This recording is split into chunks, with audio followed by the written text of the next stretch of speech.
Hello everyone, today I've got a gameplay for you guys on Call of Duty Advanced Warfare, and what I was looking at is the EM1 seems to be a pretty overpowered weapon.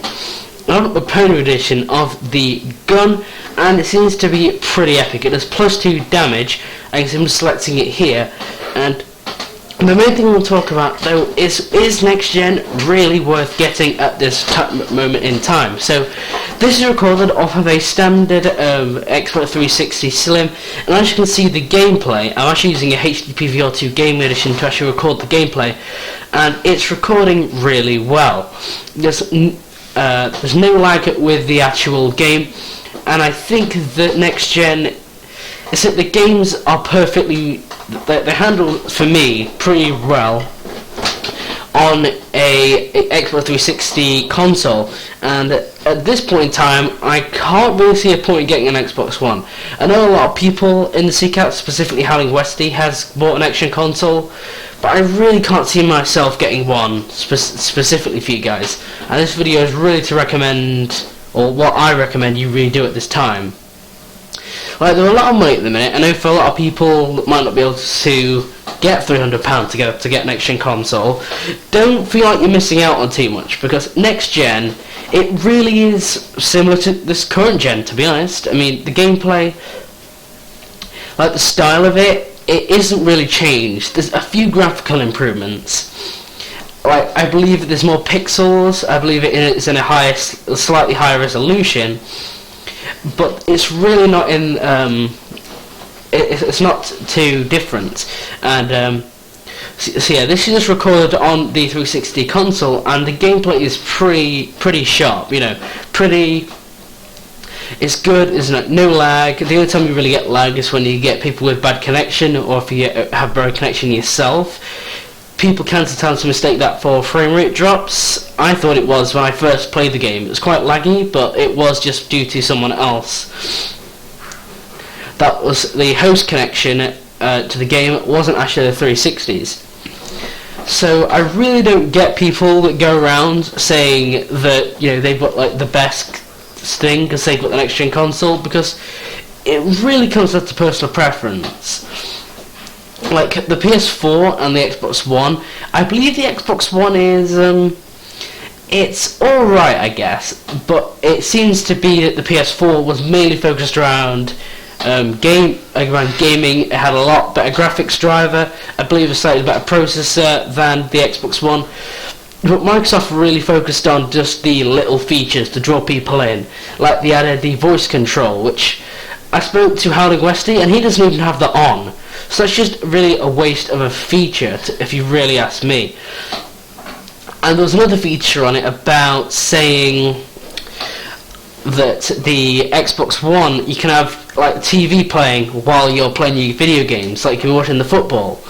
Now, a lot of people just use a tablet next to them if they really want to do that, but I find that quite distracting if you say have a football game when you're playing video games. And I want to point out, I'm not really, this is just my opinion though guys, so you can sort of make your own decision at the end of the day, but I'm just sort of telling you sort of things that I know about the consoles. The Xbox One though, it does have a recording feature which allows you to record 5 minutes of gameplay, but and I mean that's pretty cool, but it's only 5 minutes, but I just said that what you can do is string them together. You know, just export the files and then put them in Movie Maker. I mean, that wouldn't be too bad of an idea. Now, this gameplay I do seem to get owned at the start, but I do actually pick it up at the end. So it won't be too bad, to be honest. But yeah, the gameplay, I mean, as you can see, it looks really good. It's some really good definition. There's a lot of detail that's gone into the game, and I don't think the console's really what's holding people back with gaming. Because to be honest, I'm going to share something with you guys. When Next Gen first came out, or before it came out, I was really like sort of hating the release of it, because I thought that everyone would go straight to Xbox One, and I really don't want to get the Xbox One because there is no backward compatibility with games, so you have to buy all your set of games over and over again. and you won't be able to buy the old games. So like if you want, for example, Call of Duty 4, for example, I don't believe you can get that for the Xbox One because there's no backward compatibility. So you can only get games that are going to be released in the future. So you can't really get rid of your 360 if you want to get all your games. Like I've got like all the Call of Duties up to Call of Duty 4. So I've got World at War, Modern Warfare, and I can't play those on an Xbox One because there's no backward compatibility. So that's a bit of a pain as well. And yeah. So I think if you guys want to get an Xbox One or a next-gen console, I'm not saying don't get one. I'm just maybe saying wait for a little bit, maybe for the price to go down, or how the Wrestle was telling me that there's backward compatibility. I'm not sure. Or backward compatibility will be added. I'm not sure if that's so true though, guys. As of what I've heard, that like, do these companies really care about all this? Because some people think that the companies really individually care about the customers, but to be honest, all a company cares about is making the money, bringing in the dough, blah blah blah. So, to be honest, I'm not going to get an Xbox One for a while, at least until probably my Xbox 360 dies. I've had it about 4 or 5 years now, so it's getting along pretty well. And I mean, look at this gameplay.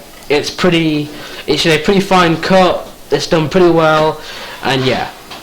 So thank you for watching, guys, this video of me explaining the perks and downsides of going to the next gen.